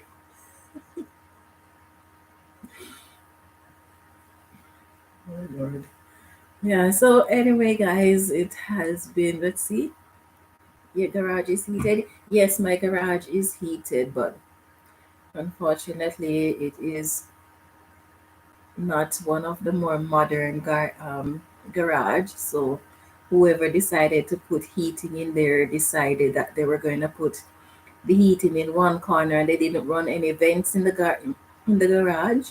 So it's just the furnace in one corner. There's no vent running around to warm up the entire garage. So one side is warm and the other side is not so warm, which is why my worms are suffering so much. And unfortunately, the what it would take to run the vent properly is going to be a lot of work. And I don't really know if I have that sort of time to get it started out because I can do the work myself, but finding the time to get it done is just a lot.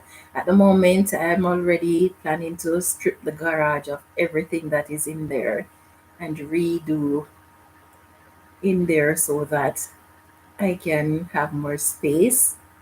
And I'd like to have it right at the moment. The no vehicle can go in there and park because there are just too many things in there. So I'm going to have to get everything out of there and just get rid of anything that we haven't used in a year or two and make some space in there. More space for me to work, more space for me to raise more worms.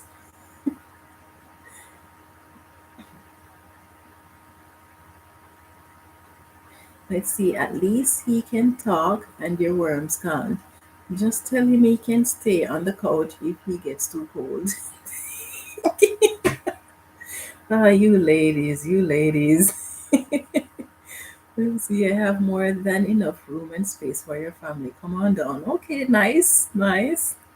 We certainly could use some of the warmth at the moment. Still cold where you are, but anything warmer than where we are is acceptable. Yes, tell him that it's you're moving somewhere warmer, at least a little bit, at least zone 5 or 6. So like zone 5 and 6, how long is that growing season? How many months do you get?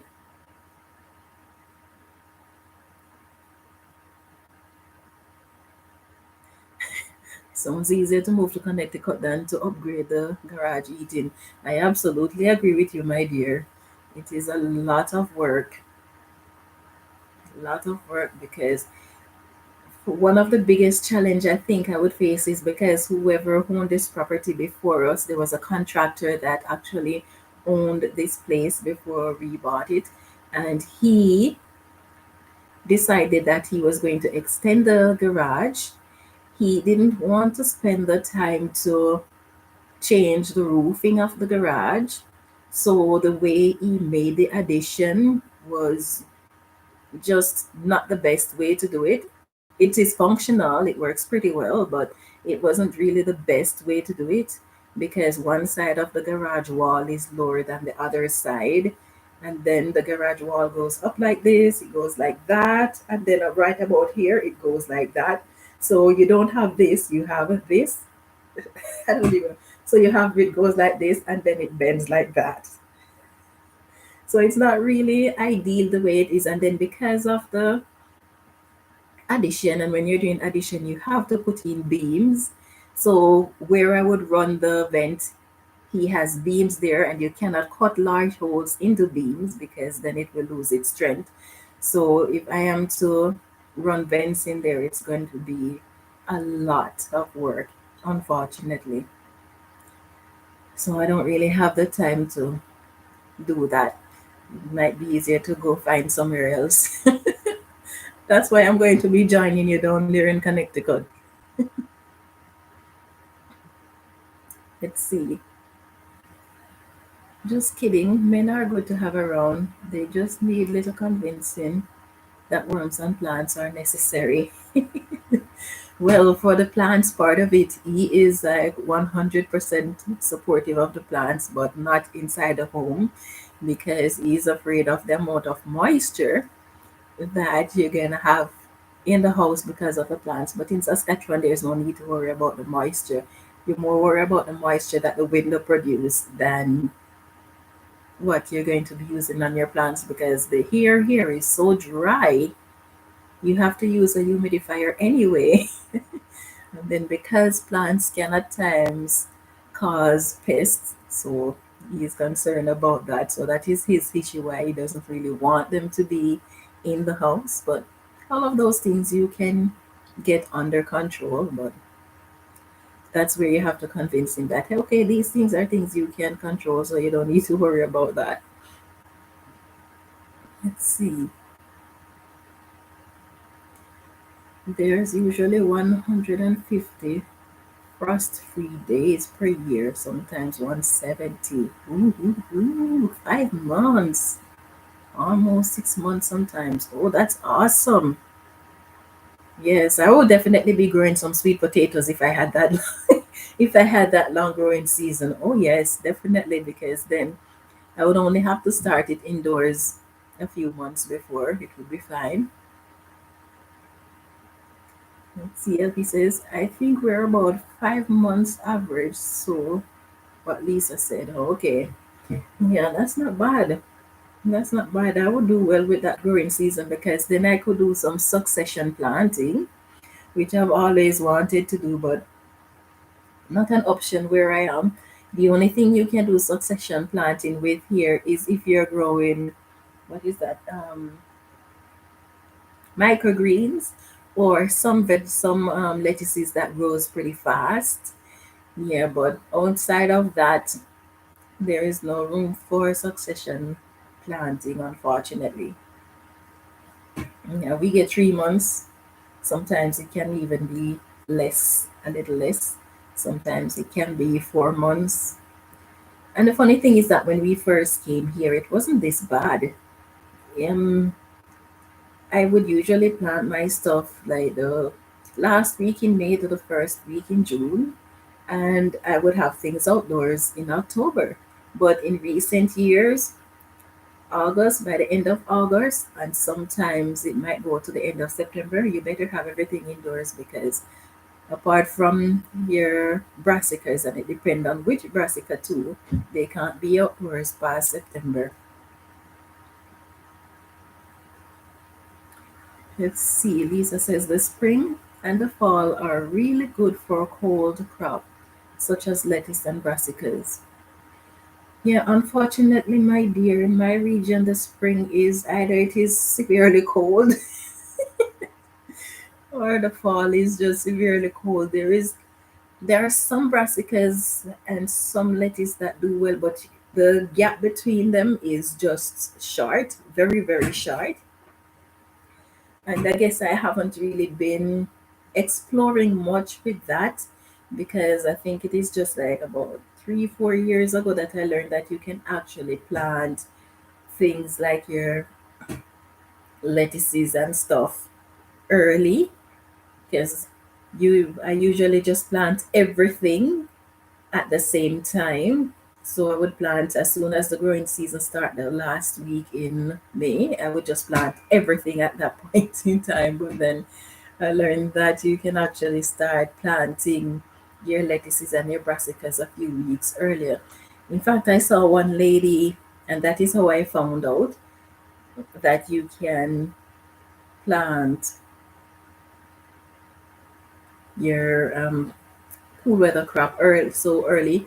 She had she's in Saskatchewan and she does YouTube. I don't remember what her name is. And she had brassicas and the lettuces that she planted and just little seedlings. And that was the last week in April, and she had seedlings out there. I'm like, you can actually plant at that point in time? And she says, yes. I'm like, oh, I didn't know that. But I've never really, I still haven't tried planting that early for my brassicas yet.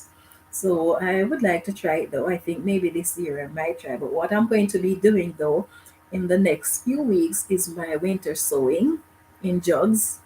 Last year was a fail. Last year was a terrible fail. It was last year was awful. I tried it last year for the first time, but I guess I didn't really know what I was doing. I didn't have any holes in the jug, and that's for one. I don't know what kind of gardener I am, and I'm not putting holes in the jug. But I was thinking, I'm not watering anything, so why would I need holes in it? But it still need holes in it. And two, I had it covered. I didn't see the cover tight on it. I just barely turned the cover, but I was told no, you're not supposed to have any cover on it. So I'm gonna try again this year and see what happens with holes in jugs and without covers. It will be interesting to see what happens if it is a win or a fail.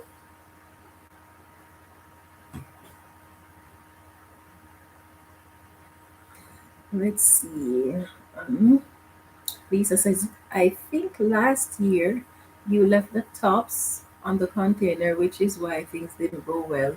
You'd have to leave the tops of the winter sow container. Yes.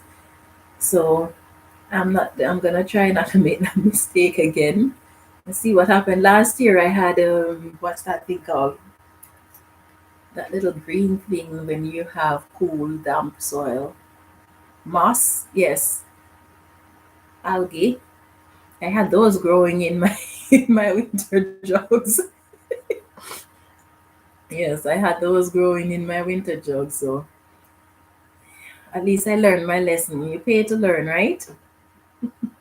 So this time around, I've been looking at so many videos of people doing their winter sowing and looking at the nice, luscious green vegetation that they have in the jugs, and I'm just like, oh, why didn't I have that? Yes, man. Yes, it's always a learning process. So I'm going to be doing my second attempt at it, and hopefully this time around I'm going to be successful. Let's see. Lisa says, "Oh yes, making mistakes is the best way to learn, and we all do it. Yep, we all do it. But the good thing is that we can always share our information with others so that they don't have to make the same mistakes that we do. Yeah, doesn't make sense for everyone to make the same mistake. So sharing our information is quite good.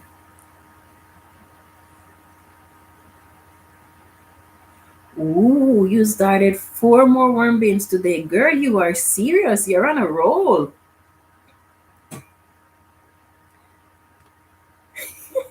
Pretty soon they're going to need the extra bedrooms. Okay, nice, nice. LP says, my winter sowing last year was a fail too, except that at the end of the season I had one lavender. I brought it in. So last when I did my winter sowing last year, I got two lettuces out of I had 12 jugs, and each of them had different type of brassicas and lettuces in them. And out of the 12 jugs, one or two, I think two jugs produce one plant each, and that was it. Nothing else. Yeah, nothing else. And you know the funny thing, that those single plants, they grew so well and produced seeds, and then the seeds reached almost at the point where they were ready, and then the growing season ended.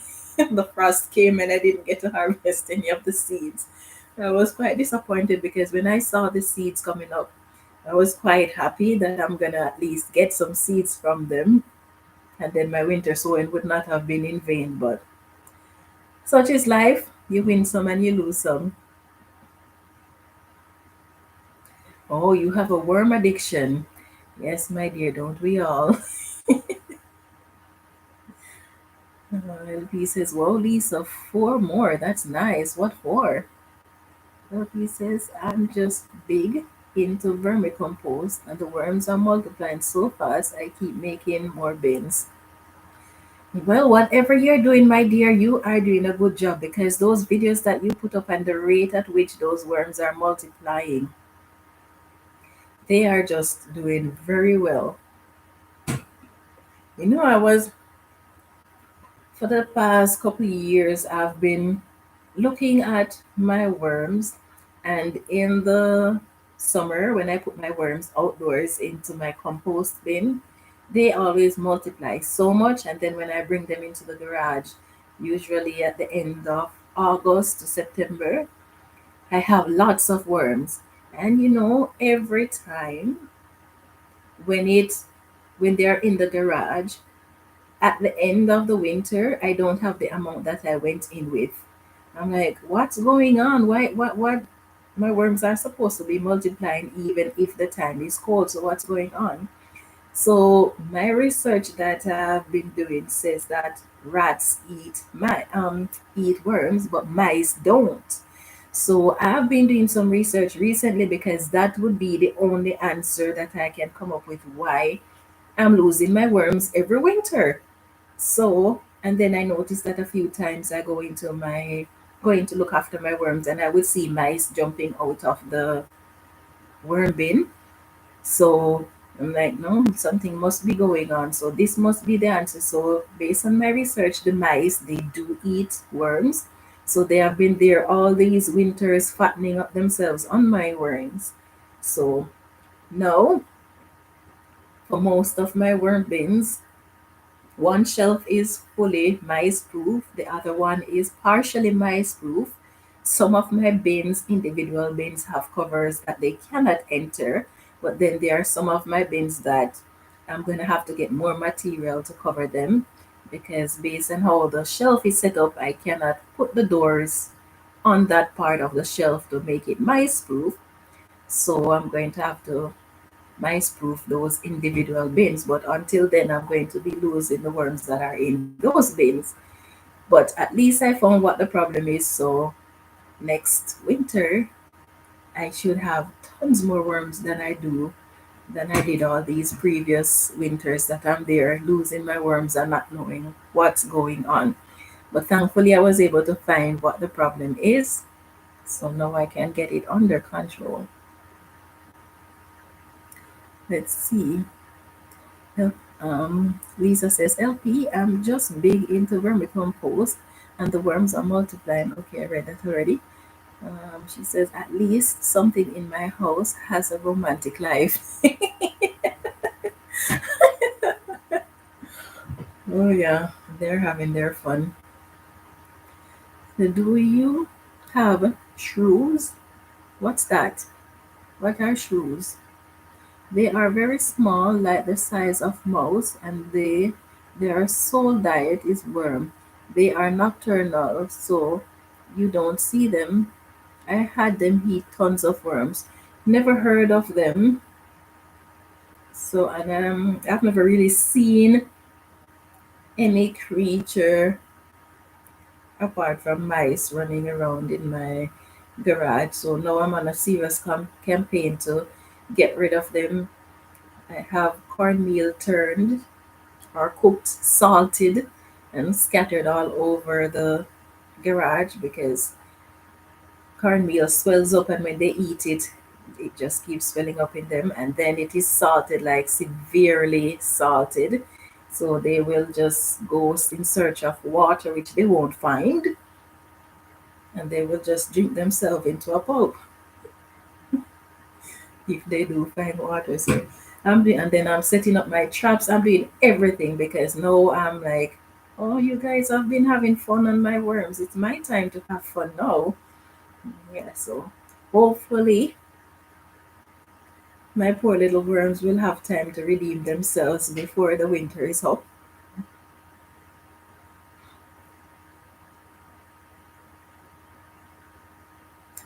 I doubt that because there are no. Usually, we'd hear of the little creatures that we have around that cause problems and stuff, but I've never really seen or heard of any such things. I know definitely that I have mice, but I'll look them up and see what they are.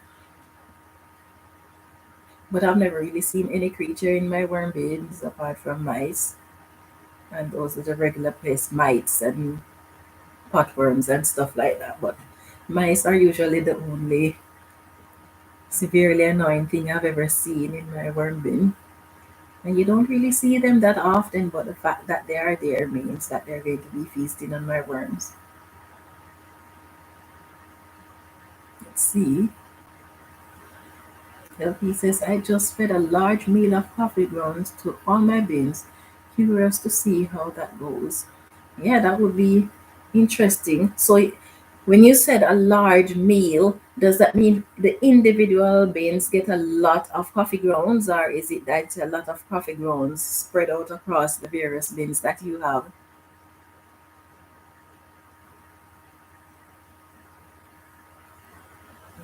It would be interesting to see what they do with that. At least it should be keeping your bins a little bit warmer for the winter. Do they usually go through coffee grounds fast, or do they take their time and eat it? And when you feed them coffee grounds, do they usually gather around it like they would if you give them lettuce or other type of food scraps? I've never given my worms coffee grounds. The only time my worms have ever gotten coffee grounds was when I used to collect coffee grounds from a restaurant, and then it would go in my compost bins. And then because I added worms to my compost bin, then the worms would eat the coffee grounds. But to say add coffee grounds to my worm bin, I have never really done that. But then I don't really have coffee grounds anyway because my husband might drink a cup of coffee every couple of months, and I don't drink coffee. So it's not as if we're going to have coffee grounds to give them. And since the pandemic and everything went into lockdown, I haven't collected any more food scraps from the restaurant. And I used to get tons of coffee grounds from them. Because I used to go like twice per week and collect. And sometimes when I go, I'll get even three gallons. So about 9 gallons of coffee. Yeah, so anything between 3 and 9 gallons of coffee I would get from them each week when I go there, and lots and lots of food scraps. But until I get all of my worm bins rat proof, I'm not going to be collecting any more food scraps because I don't want anything that is going to be attracting the mice into my garage. And that is one of the reasons why I'm going to be taking everything out of my garage this year too, because I'm going to set it up where anything that is in my garage is off the ground so they don't really have anything to run and hide underneath. Yeah, so I'm going to be busy this summer. Oh Lord, I'm dreading I'm dreading the amount of things that I'm going to have to be doing this summer. Last summer, I didn't get to do a lot of the things that I had planned because of my injury, but now I have all of what was supposed to be done last year in addition to all that needs to be done for this year to do. But I'll just take my time. Whatever gets done, gets done. That's just it.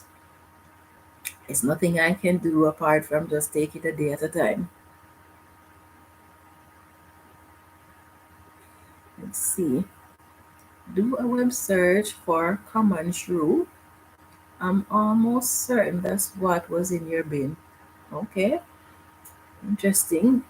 Um, Let me write down the name because I know I'm very forgetful.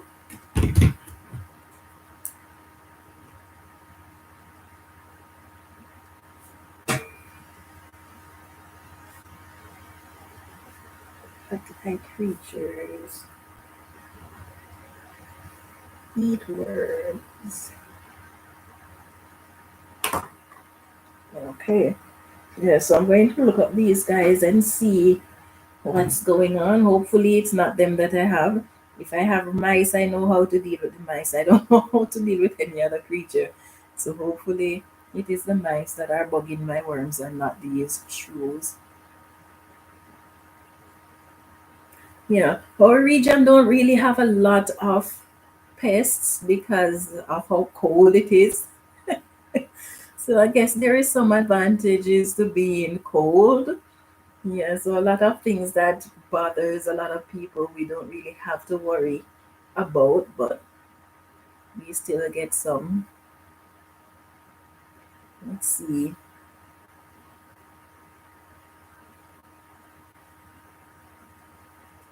I put a lot of coffee grounds in all bins. I've never put this much or just coffee grounds and beddings. The bedding I used was shredded paper and cardboard. Usually I mix with food scraps. Okay. But I got a bucket from a local coffee shop. Nice. Didn't want to wait to thaw food scraps, so I experimented with just coffee. Okay. Yes, do let us know how that turned out. If they go through it fast and if they seem to enjoy just it without the food scraps. In the past, they always hit the food first. Okay. Lisa says, I never fed just a feeding of coffee grounds. I always feed it with some type of food. Let us know how that works out. Okay, yes. I'm very interested to find out too.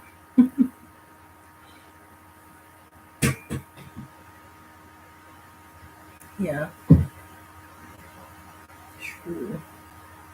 I'm going to have to look at these little creatures. I'm just hoping now that you tell me that I'm just praying it's not what I have because to have one more pest to deal with. Nah, I'm not looking forward to anything of the sort.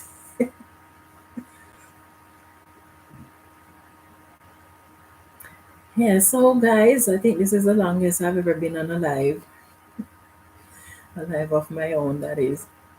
If they are shrews, they're easy to catch. Oh, how do you catch them?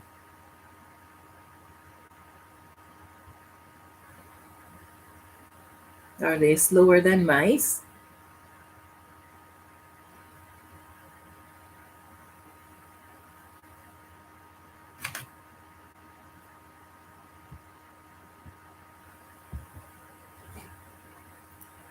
Yeah, I need to know just in case that's what I have because whatever it is, I don't really care what it is. I only know that I need to find a way to get rid of whatever is eating my worms because every winter I tend to go backwards with my worm supply. You see, you catch them with a mouse trap, but you don't put bait and you put it along the wall because they only walk along the wall since oh, they're blind and only go by smell. Interesting.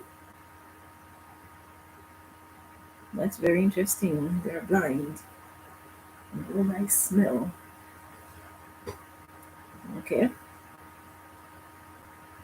CLP says fed on Friday. Temperature in pile was 80 degrees Fahrenheit, 27 degrees Celsius. Okay, cool. So let's see how these little guys do. Make sure you don't forget to tell us how they do, though. We really want to know. Let's see. Connecticut worm says so they walk along a wall until they're close enough to the smell what they eat, until close enough to smell what they eat, but if it's not worm, they will go around it. So don't put bait in the mouse trap. Okay, okay. They only eat worms, eh? How could they? Right, little creatures. Tasty. I hope I don't have them because that would be even worse than the mice. Because at least the mice will be deterred by distracted by other food source. But if they only feed on worms, then my goose is cooked. Yeah, unless I can catch them, of course. Yeah. Oh well.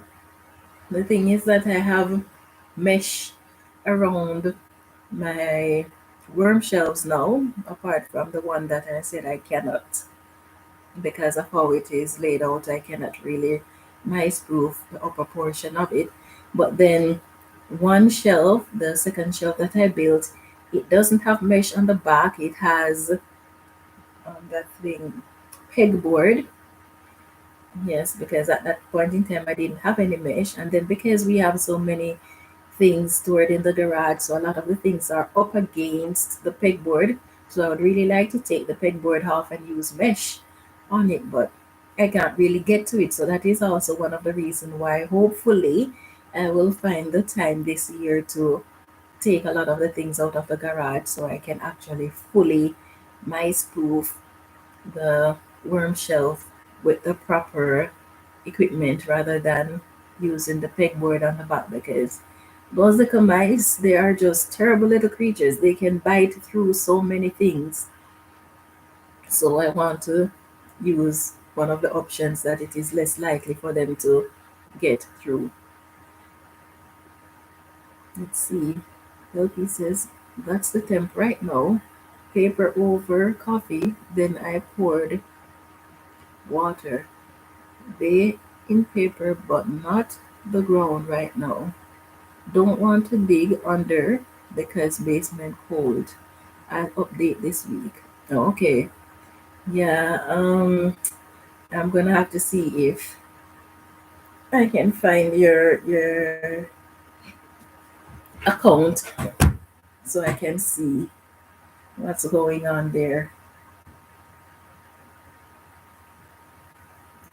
Okay, guys, so I'm going to be saying goodbye to you. Hopefully, you will have a very good night and that you will enjoy the rest of your worm farming journey. Right, I'm gonna go get some work done since as I'm not going to work. Okay, you stay safe and warm too. Thank you all for being on the live. I'm following a new account, so just look at your list of followers. Okay, awesome. Yeah, so thank you all for being here. Hopefully you'll have a wonderful evening, that you'll stay safe and have fun gardening and worm farming. So until I see you again, take care of yourselves. Well, pieces, I think I need at least 6 mix of coffee into the paper. Thank you for a great week. Stay warm. Okay. So take care. Bye for now.